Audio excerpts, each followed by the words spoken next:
Bine v-am găsit, dragilor din Zodia Berbec, oriunde v-ați afla. Iată-ne din nou împreună la o nouă lectură generală de data aceasta, pentru ultima perioadă a lunii august, pentru ultima săptămână a lunii august, mai precis perioada cuprinsă între 25 până pe 31 august inclusiv. Așa că, toți cei care aveți Soarele, Luna, Venus, Ascendentul sau oricare alt aspect astral important pentru voi din harta voastră natală și care are legătură cu Zodia Berbec, această lectură este de asemenea și pentru voi. Ca de fiecare dată, vă rog să luați decât acele mesaje care rezonează cu voi, iar restul lăsați-le să zboare în univers, pentru că sigur sunt pentru alte energii care, într-o mai mică sau mai mare măsură, au o legătură cu Zodia Berbec. Lămurite toate aceste aspecte, haideți să vedem cu ce vine această ultimă săptămână de august și implicit, aș zice, ultima săptămână de vară, da? Ne pregătim de venirea toamnei. Haideți să vedem care este energia voastră. Energia voastră este una, aș zice, destul de puternică, în care e ca și cum ai zice, recapăt libertatea și pur și simplu pot să fac orice. O perspectivă cu totul diferită vis-a-vis de un proiect, vis-a-vis de o situație. Este un moment în care eu aș zice că mulți dintre voi simțiți parcă cum vă înălțați, simțiți parcă cum ceva se mișcă, ceva în sensul bun. Avem cifra 8, care este numărul reușitei, numărul puterii, numărul abundenței, al autorității, al ambiției, dar în același timp trebuie să existe, pentru că avem aici un balon cu aer cald, da? Și știm foarte bine că, într-adevăr, balonul se ridică atunci când există căldura aceea, da? Dar poate să și coboare. Așa că trebuie totuși avută o atenție destul de mărită. De ce? Pentru că e posibil ca o schimbare foarte importantă să apară în viața voastră în această săptămână. Dar, pe general, sunteți într-o energie bună, într-o energie, aș zice, ușor karmică, în special cei care știți că aveți ascendentul în Leu. Deci în special cei care aveți planete importante în această zodie a Leului. Simțiți nevoia să vă simțiți speciali, să fiți admirați. Există o energie foarte pozitivă, foarte creativă și autoestima voastră este una foarte puternică, așa că e de bine. E de bine, o energie puternică, o energie generoasă, foarte optimistă. Haideți să vedem ce ne spune și tarotul și o luăm pe planuri, așa cum v-am obișnuit. Să vedem pe plan profesional, financiar, sentimental. Ce vine pentru dragii mei din Berbec sau cu legături importante cu această zodie în perioada 25 până pe 31 august. Să vedem.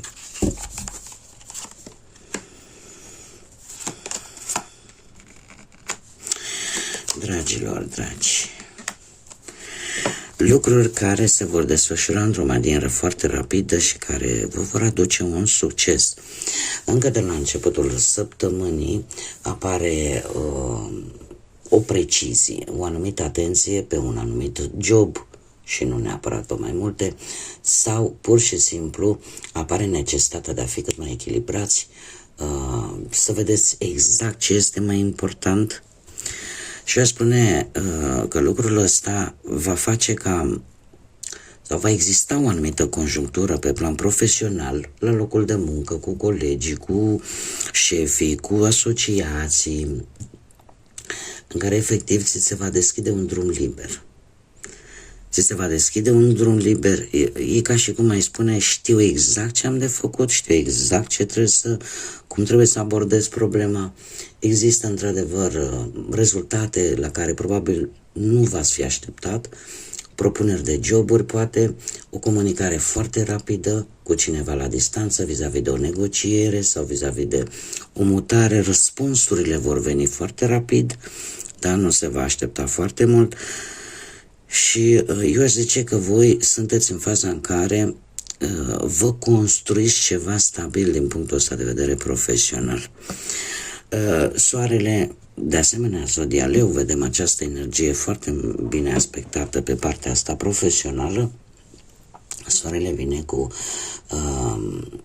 de asemenea cu foarte multă pozitivitate și ori că veți găsi până la sfârșitul săptămânii acea soluție bună pentru o anumită problemă la locul de muncă sau legat de cariera voastră profesională, sau veți reuși să găsiți un job, da? În această săptămână, o comunicare foarte bună, o energie foarte bună pe planul ăsta profesional. Mergem mai departe, să vedem pe plan financiar cum stați. Foarte multe bătăi de cap v-a dat o anumită situație financiară sau lipsa banilor sau o anumită problemă legată de bani pe care a trebuit să o rezolvați.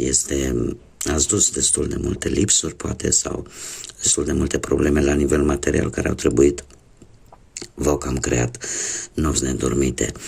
Se pare că în această săptămână aici sunteți voi, este arcanul vostru al împăratului, care îmi spune că vei avea o reușită financiară sau ceva legat de niște bani pe vreun proces legal. Și în momentul în care se va întâmpla acest lucru, veți ști cu mai multă claritate cum să acționați, ce să faceți, cum să recuperați o anumită sumă de bani sau eu aș zice că veți aborda un nou stil de viață, un nou proiect de viață care să vă asigure poate stabilitatea materială. Dar din câte văd eu aici, efectiv veți fi voi la nivel material, adică autoritari, disciplinați, organizați, nu veți lăsa ca anumite, cum să spun eu, simțiți nevoia că trebuie să ai o stabilitate. Trebuie să ai o stabilitate materială și pentru a obține această stabilitate materială, nu, trebuie să pui un pic de ordine. Trebuie să pui un pic de ordine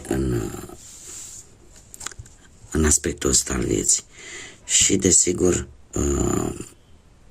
faptul că vedeți lucrurile un pic diferite, o să se afle poate și anumite secrete legate de bani.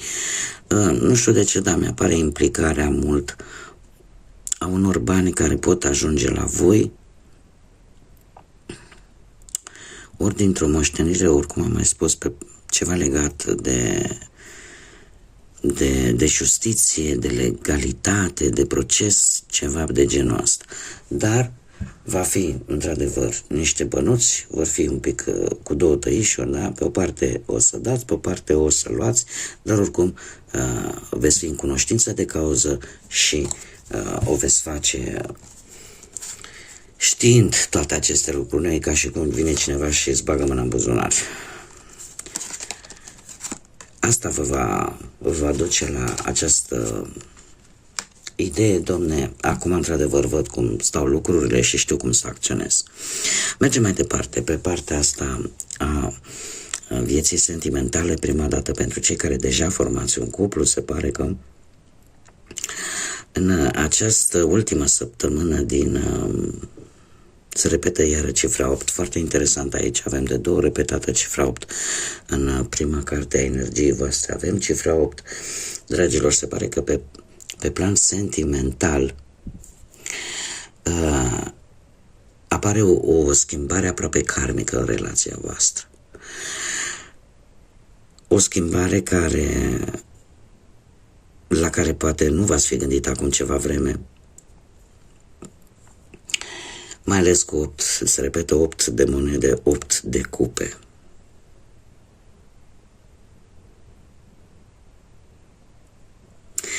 Este o ultimă săptămână în care parcă voi ați vrea să faceți multe lucruri, dar către sfârșitul săptămânii ceva o să vă blocheze. Unul dintre voi, vă spun la modul cel mai sincer, unul dintre voi este foarte interesant că, cum să zic eu, nu mi-apare nicio zodie. Dar unul dintre voi, fiind vorba de două energii, este sătul să audă de, nu știu, poate de bani, poate de tot ce ține de muncă. Cineva aici are nevoie de, nu știu, poate de mai mult romantism, poate de mai multă afecțiune, că sunteți voi, este cealaltă persoană aici, voi adaptați. De ce? Pentru că atât 8-ul de monede cât și 8-ul de cupe, unul vorbește de o, cum să spun eu, atenție foarte mărită la detalii, la cum să spun eu, la ce este, totul trebuie să fie perfect, totul trebuie să fie cum trebuie la locul de muncă, iar 8-ul de cupe îmi vorbește de faptul că sunt decepționat. Sunt decepționat că nu am obținut ceea ce mi-am dorit. Sunt decepționat și mă îndepărtez. Pentru că poate nu simt că nu primesc nimic sau primesc prea puțin.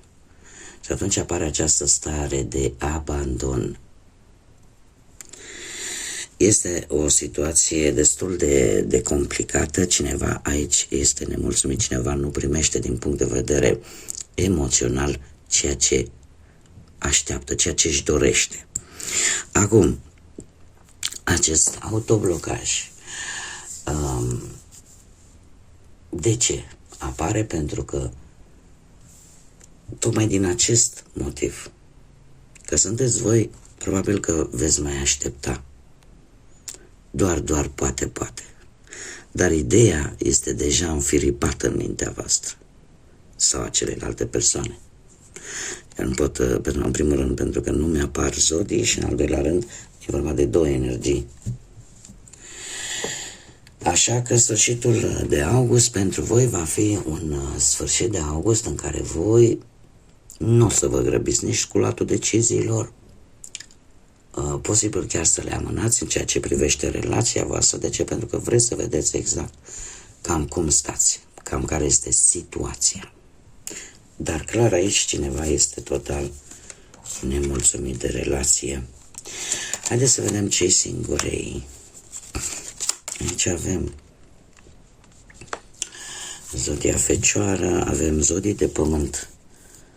Zodii de pământ, Taur, Fecioară, Capricorn și de asemenea și posibilitatea unor zodii de apă, Rac, Pești sau Scorpion. Sau poate că unii dintre voi aveți un ascendent, o lună, un Venus în zodii de pământ sau în zodii de apă. Dragilor, pentru voi, cei care sunteți singurei, o veste. Eu aș spune că e posibil să apară cineva o energie mai tânără decât voi sau cineva foarte romantic și cu atitudine ușor așa mai copilărească, așa, poate să aibă o vârstă, nu știu, 40 de ani, dau un exemplu, și să aibă o atitudine de 20 de ani, 15, 17, 18, 19, 20 de ani, așa, un pic mai copilăroasă. Sau să primiți o veste care să vă pună un pic pe gânduri în ceea ce privește viața voastră sentimentală. De ce? Pentru că e posibil ca această veste să vină din partea vreunei foste, cuiva din trecutul vostru, și asta să vă pună pe gânduri un pic. Eu aș zice că sunteți știți cum e, că, domnule Houston, mai ales cei care aveți ascendentul în zodii de pământ, Taur, Fecioară, Capricorn, deci mai ales voi. E ca și cum ai zice, măi, eu deja m-am uns cu toate alifiile, știu exact cam cu ce se mănâncă situația asta, știu prin ce am trecut cu respectivul, respectiva. Și în afară de asta, în general, regina de monede este cineva care, cum să spun eu, ține foarte mult la independența sa. Iar siguranța este un lucru foarte important pentru această energie. Probabil că, nu știu, eu aș zice totuși că trebuie să luați în calcul și să fiți atenți, să o luați pas cu pas, să nu vă grăbiți.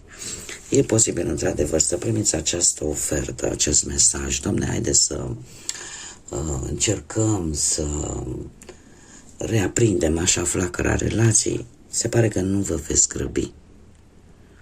Nu vă veți grăbi pentru că deja, cum am mai spus, știți despre cam care este treaba. Iar în afară de asta, probabil că v-ați și obișnuit cu o stare de independență, așa de libertate, unii dintre voi. Și o veți lua pas cu pas. Nu vă veți grăbi. Cum am mai spus, regina de monede este o regină care, în general, este o energie care, în general, are mereu resurse și mie cărțile simt așa că îmi spun că nu trebuie să fiți disperați pentru că, sau să puneți ochii pe foc, dacă nu e acum, atunci când.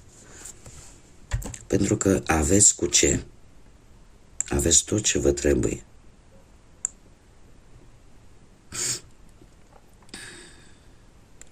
Există, într-adevăr, eu aș spune că e posibil să existe și alte energii în jurul vostru care să vă admire pentru ceea ce sunteți voi. Nu știu dacă o să acceptați această propunere. Mă întorc la tine, cel puțin din ce văd eu aici. Nu văd... sau cel puțin nu o să vă grăbiți. Probabil că sunteți mulți cei care aveți copii, poate sunteți ocupați cu siguranța lor, cu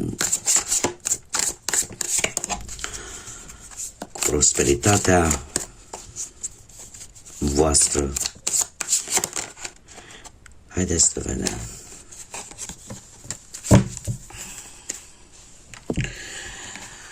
Un ultim mesaj pentru această săptămână. Ești aproape acolo. Insistă cu credință, pentru că toate eforturile vor da roade. Este un îndemn de a nu te lăsa, pur și simplu, într-o anumită situație pentru care voi poate ați depus un anumit efort susținut pe o perioadă destul de lungă de timp sau nu neapărat, dar ați depus un efort, sunteți aproape ajunși. Da? Așa că nu vă pierdeți credința, pentru că ești pe drumul cel bun, iar eforturile tale încet, încet își vor arăta, se vor fructifica, vor începe să dea rezultate pozitive. De asemenea, lasă-ți mintea deschisă și receptivă și îmbrățișează lecțiile care ți se oferă. E vorba despre a învăța secrete sau a învăța. De multe ori facem greșeala să desconspirăm planurile noastre, gândurile noastre cele mai profunde, într-un moment poate de slăbiciune, într-un moment poate de a scoate acea tensiune care apare în viețile noastre și dăm așa, spunem, un stânga și în dreapta, crezând poate că și restul lumii e ca noi. Doar că de multe ori, și dacă te vaiți și dacă te lauzi, lumea o percepe total diferit. Și atunci trebuie să înveți să ții anumite secrete pentru voi. Da? Tocmai de aceea stați cu mințile deschise, fiți receptivi la tot ce poate ascunde adevăruri ascunse și îmbrățișați lecțiile care vi se oferă, dar având grijă de voi. Pentru că de multe ori putem afla lucruri interesante, lucruri benefice pentru noi prin simplu fapt, știți că e un proverb, tăcerea e de aur. Da? Probabil să vorbim mai puțin și să ascultăm mai mult, pentru că de acolo pot veni informații utile și informații importante pentru voi și desigur nu mai dați tot din casă. Sunt lucruri care trebuie să rămână acolo la voi, să le puteți mânui și folosi în beneficiul vostru. Bun, dragilor, cam atât am avut pentru voi pentru această ultimă săptămână de vară, aș zice eu, da, este luna august, vine septembrie. Eu vă mulțumesc pentru prezență, vă mulțumesc pentru like-uri, distribuiri, comentarii, faptul că vă abonați și vă invit în continuare să o faceți, desigur este gratuit. Mii de mulțumiri tuturor pentru tot acest suport al vostru. Fără el, acest canal nu ar putea să crească, așa că mii de mulțumiri tuturor. Iar până la lecturile pentru septembrie, pe care mă pregătesc să le fac pentru voi, eu vă doresc să aveți o ultimă săptămână de vară cât mai liniștită, o ultimă săptămână de vacanță, cât mai frumoasă, cât mai plină de lucruri bune care să vă dea speranță, să vă dea optimism și să începeți toamna cu un vibe mai bun, cu energie mai bună, mai pozitivă. Așa că până data viitoare, când ne vom reîntâlni la o nouă lectură, numai bine și să fiți iubiți, dragilor!